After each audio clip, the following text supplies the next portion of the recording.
Hey guys, Noisy Boy here, and I'm back with another boss video. Um, this is the boss fight Shadows of Yharnam, and this is pretty much like a 3-on-1 battle here. There's 3 enemies, and there's I don't know. I'm gonna have to say probably the things you got to bring. The most important thing is probably bolt paper, and maybe even some patience. Now when attacking these guys, I suggest going for the melee guy first. There's actually 3 of them. One of them has a katana, another one has a katana and a candle, and the other guy just shoots flames. Actually, after I did this video, I had to look how other people did it, and it was a bit of a split decision, but a lot of people actually went for the ranged guy first. I don't know why. I found it beating the melee guy first with the katana was the easiest way, and that was for a good reason too, because when you kill one of them they transform, and when they transform in their second phase, pretty much what happens is they become more powerful and their weapons change. So pretty much the melee guy becomes the most annoying. Like, he's not very hard now because he's just easy to dodge, but he can become the most annoying because when he does his new move set, he gets a lot of range with him too, and with power, so that becomes really annoying. So yeah, I suggest taking up the melee guy first.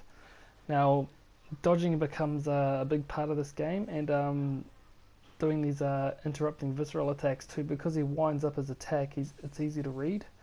And as you probably noticed how mobile I am, I'm pretty much just running in a big circle. When they come to me, I just take off, find a place to hide and heal or something like that, or go back the other way like I'm doing now. And then I usually, heal and then take off again, or buff, whatever. But I find that probably the easiest way to do this, just because you're kind of trying to separate them, and you can see I'm putting that ranged guy behind that big cinder block there, and he's just no threat to me at all. And then I just wait for the melee guy to come, wait for him to power up his attack, and just try and shoot him if I can, if I have time. That's pretty much how I did it anyway. Also, probably after this, after you kill the melee guy, is probably the ranged dude after that.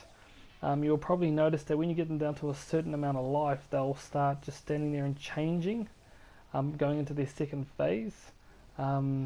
Kill them as soon as possible when they get to that stage, because they're vulnerable. I think their defense is weakened for a few seconds while they're changing, so it leaves them wide open. And you can see that I pretty much activated my bolt paper and stuck it where the sun didn't shine, and it put him down. Now the guy with the candle, I believe, is probably the most I don't know, ineffective. Not ineffective, but I just found him to be the most less threatening of the 3.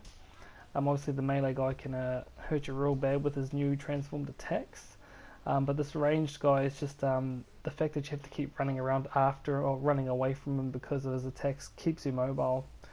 And pretty much once you've put this guy down, the next guy becomes not easy. He goes into a 3rd phase where he becomes, a lot more powerful, and his range changes too, where he gets like a ranged attack as well.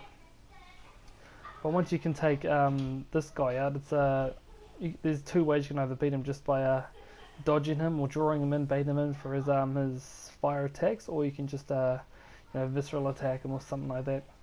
My dodging is off point in this one. I don't know what the hell is happening. I'm usually not too bad when it comes to dodging and stuff like that, but this time was just really, really crap. But also don't underestimate him too. Like he does one of these things here where he summons these massive like snake heads.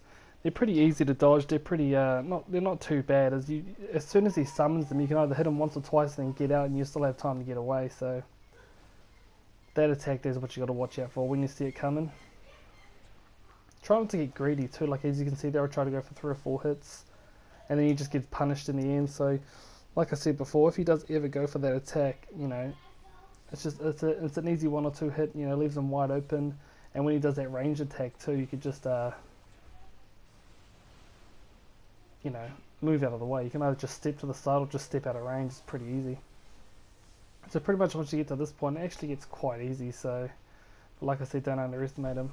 So let's recap. Go for the melee guy first using a bolt paper. Be mobile and move around. and then finish off, kill the second guy, which is the flamethrower guy. So anyway, guys, if this did help, please hit the like button, comment, or maybe even subscribe. And as always, guys, stay noisy.